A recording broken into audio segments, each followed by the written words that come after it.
안녕하세요, 여러분. 한이재미 배정선 선생님입니다. 오늘은 여러분과 제65회 토픽2 쓰기 54번 문제 같이 이야기해 보도록 해요. 선생님 쓰기 영상에 댓글로 65회 54번 문제 공유해준 친구에게 우선 감사의 말씀을 전합니다. 그런데 그 문제에는 작은 문제만 3개가 나와 있었어요. 그래서 선생님이 전체 문제를 조금 알아야 더 정확하게 여러분에게 이렇게 쓰세요 라고 말할 수가 있기 때문에 선생님 조금 고민을 하다가 문제를 만들어 봤습니다.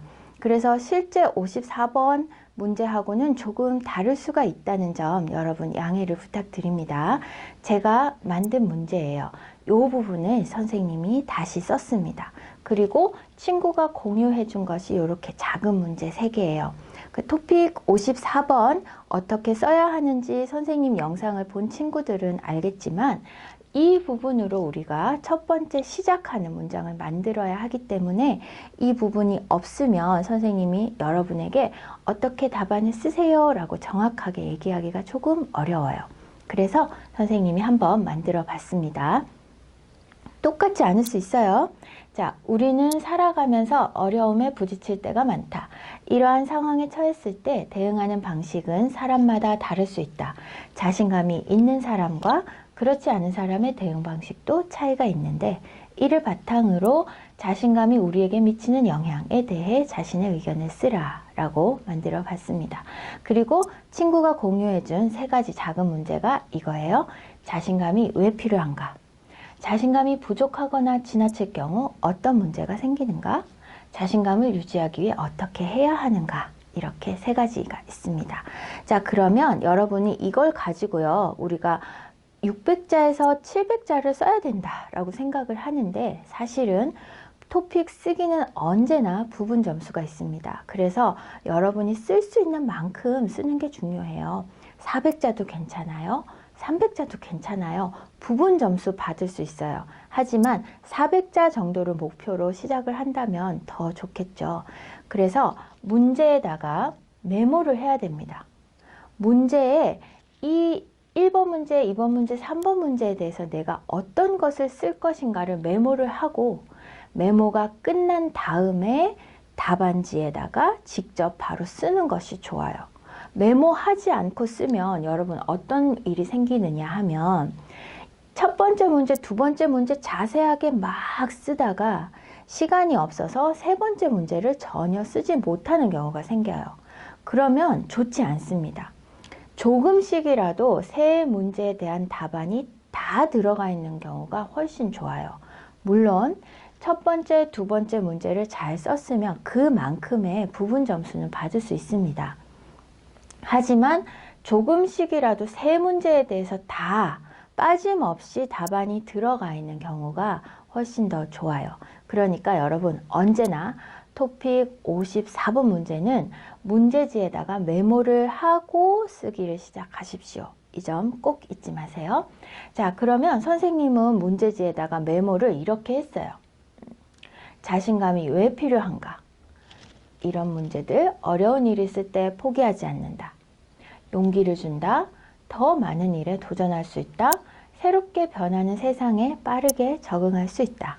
또 부족하거나 지나칠 경우 생기는 문제는 부족할 경우와 지나칠 경우를 나누어서 메모를 해봤는데요. 부족할 경우는 새로운 일을 시작할 수 없어요. 걱정이 너무 많기 때문이죠. 내가 할 수 있을까 걱정해요. 그리고 발전할 수 있는 기회를 놓치게 되죠. 새로운 일을 하지 않으니까 그렇습니다. 근데 지나칠 경우에도 문제가 있어요. 나는 무조건 잘 할 거야 라고 자신하기 때문에 준비하지 않고 노력하지 않아요.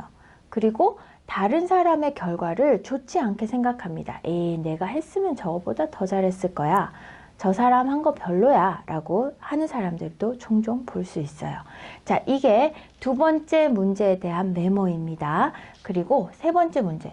그러면 자신감을 유지하기 위해 어떻게 해야 하는가 라는 질문에는 자신을 긍정적으로 생각한다. 그리고 자신에 대해서 정확하게 알아야 한다. 항상 최선을 다해 노력하는 자세를 갖는다. 이렇게 한번 메모를 해봤어요. 여러분이 여기까지 메모를 한 다음에는 내가 여기에서 한 말을 여기 또 하고 있지 않나? 여기에서 한 말을 똑같이 여기에서 하고 있지 않나? 한번 메모한 것을 검토를 해봐야 합니다. 그래서 이렇게 쭉 보고 이 순서대로 써도 괜찮다. 또는 똑같은 말을 여러 번 하지 않는다라는 것이 확인이 되고 나면 이제 답안을 작성을 하면 돼요. 그런데 첫 번째 시작은 항상 문제를 가지고 시작하는 거, 요거 잊지 마시고요. 오늘 선생님은 여러분에게 400자, 그리고 600자, 700자 이렇게 답안의 세 종류를 보여주려고 합니다. 400자는 여러분이 생각할 때 나는 3급 정도예요 생각하는 친구들 400자 중심으로 보세요. 그리고 600자는 저는 한 5급, 4급 후반에서 5급 초반 정도 되는 것 같아요 하면은 600자를 보세요. 그리고 5급 후반부터 6급 정도, 선생님 저는 그 정도예요 하면은 700자를 샘플로 보면 됩니다. 400자는 그냥 하얀색, 그리고 600자는 노란색, 700자는 분홍색으로 선생님 표시를 했어요. 자, 한번 보면서 얘기를 해볼게요. 자, 문제를 가지고 쓴다는 것은 어떻게 쓰라는 얘기죠? 첫 번째 문장, 두 번째 문장은 문제를 가지고 만드는 것이 좋은데요. 여러분들이 문제에서 꼭 써야 하는 단어를 동그라미를 치고 그 단어로 문장을 만드는 것 추천합니다. 먼저 400자. 간단하죠? 어려움 없이 살 수 있는 사람은 없다. 이러한 어려운 상황에 처했을 때 자신감이 있으면 도움이 된다. 네, 간단하게 시작을 하면 됩니다. 그리고 600자 정도는 조금 구체적으로 상황에 대해서 설명을 했어요. 자, 여러분들은 이거 비교하면서 한번 읽어보시면 도움이 될 거예요. 그리고 700자는 조금 더 자세히 썼습니다. 네, 한번 보세요. 그리고 첫 번째 문제 보겠습니다. 첫 번째 문제에 메모를 이렇게 해놨어요. 그죠? 이렇게 메모한 것을 보고 여러분이 답안에 바로 작성을 해야 하는데요. 400자 정도 되는 친구들은 이 문제를 거의 그대로 썼어요. 네, 문제에 메모한 거, 문제지에다가 메모한 것을 거의 그냥 문장으로만 쭈루루룩 연결을 했습니다. 이렇게만 해도 괜찮아요. 그래서 여러분, 선생님이 메모하는데 시간을 많이 써라 라고 이야기를 하는 겁니다. 자, 한번 읽어보면 여러분 이거하고 별로 다르지 않다는 거 알 수 있을 거예요. 자, 그러면 600자 답안 한번 볼게요. 지금 아까 400자하고 비교했을 때는 조금 더 구체적으로 추가된 내용들이 있다라는 거 확인할 수 있어요. 네, 자신감이 있으면 어려운 일이 닥쳤을 때 포기하지 않을 수 있는데 스스로가 그 일을 해낼 수 있다고 믿기 때문이다. 이런 문장들이 조금 더 추가가 된 거죠. 자, 그러면 700자 답안 한번 볼까요? 700자 답안에서는 조금 더 어려운 단어 그리고 조금 더 구체적인 상황을 추가를 해봤습니다. 포기하지 않도록 해준다. 자, 당당히 어려움을 헤쳐나간다. 이런 표현도 조금 추가가 됐고요. 시대적 변화에 발맞추어 빠르게 적응한다. 이런 표현도 한번 써봤습니다. 그래서 도전할 용기를 얻을 수 있다. 이런 내용도 한번 써봤고요. 여러분이 여러분에게 가장 적절한 그 수준의 답안으로 한번 연습을 해보시면 도움이 될 거예요. 자, 두 번째 문제에는 이렇게 메모를 했어요. 자, 네. 아까와 마찬가지로 메모한 내용과 거의 다르지 않아요. 메모한 내용을 그냥 문장으로만 주르륵 이어줬습니다. 우선 그리고 이와 반대로 이런 말을 써서 문장을 이어줬어요. 자, 600자 한번 볼게요. 600자는 조금 자세해졌죠. 여러분이 읽어보면 알 수 있을 겁니다. 어떤 일을 할 수 없다고 생각하기 때문에 라는 이런 말들이 조금 추가가 됐고, 그리고 발전할 수 있는 기회를 놓치게 된다라는 이런 부분들도 여기 메모한 것과 크게 다르지 않아요. 반면이라는 말 한번 써봤습니다. 그리고 쭈루루루. 네, 여기 메모한 것과 어떻게 달라졌는지 여러분 한번 검토해 보면서 읽으면 좋을 것 같아요. 700자 보겠습니다. 네, 우와, 좀 길어졌죠? 예, 이 메모한 내용을 바탕으로 조금 어려운 단어 그리고 조금 어려운 표현들을 추가를 했다 생각을 하시면 됩니다. 자, 이와 반대로 자신감이 지나치면 근거 없이 할 수 있다고 생각하며 준비와 노력을 하지 않게 된다. 근거 없이 할 수 있다고 생각한다. 이런 말들이 조금 추가가 됐죠. 그죠?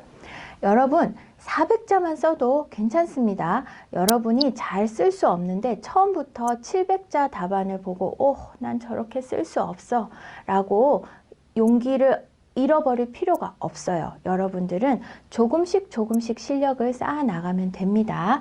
자, 그러면 세 번째, 자신감을 유지하기 위해 어떻게 해야 하는가, 이렇게 메모를 했어요. 우리가 그러면 400자 답안 처음 똑같아요. 네, 쭈루루루루. 이렇게 해서 메모한 내용과 크게 다르지 않게 문장으로만 연결을 했고요. 그리고 600자 답안, 네, 노력해야 한다. 우선, 그리고, 그래야, 또한 이런 말들로 문장을 연결을 했습니다.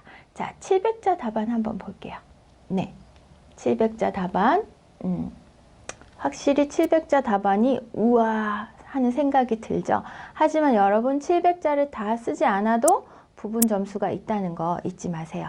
자, 그러면 지금까지 썼던 것들을 한번 연결을 해서 400자, 600자, 700자 한번 보겠습니다. 네, 이게 443자. 네, 요 정도 됩니다.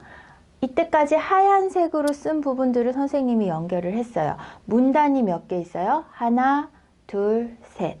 첫 번째 문제로 만든 문장과 첫 번째 문제를 연결을 해서 한 문단으로 만들었네요. 하나, 둘, 세 문단으로 썼습니다.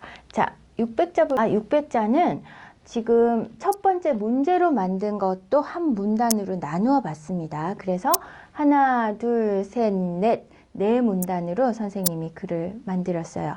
600자 정도가 되고 그리고 빠짐없이 세 문제에 대한 답안이 다 있다면 여러분들은 토픽2 쓰기 54번에서 높은 점수를 얻을 수 있어요. 자, 그 다음에 700자 보겠습니다. 700자 가까이 되는 문제. 예, 이게 700자예요. 700자 가까이, 700자까지만 우리가 답안에 작성을 할 수 있기 때문에 695 정도면은 700자 거의 맨 마지막 줄까지 답안을 작성을 하는 거예요. 자, 요렇게 이어 붙였는데 선생님이 이으면서 여기에 따라서 요거 하나 더 넣었어요. 따라서 라고 해야 글이 정말 전체적으로 좀 더 자연스럽게 연결이 되는 것 같아서 하나만 넣어봤습니다. 여러분 54번 쓰기 54번 문제는 문제지에 작은 문제에 대한 답안을 미리 메모를 하고 그 메모가 끝난 다음에 답안을 작성하는 것이 좋아요. 그래야 여러분이 모든 문제에 대해서 빠짐없이 답을 할 수가 있어요. 그래야 좀 더 높은 점수를 받을 수가 있습니다. 그러니까 메모 없이 바로 답안을 쓰는 거 이제부터 하지 마세요. 자, 여러분 오늘 선생님하고 65회 54번 쓰기 문제 살펴봤는데 어땠어요? 어렵지 않았죠? 네. 점점 연습을 하면 할수록 쓰기가 쉬워지고 재미있어질 겁니다.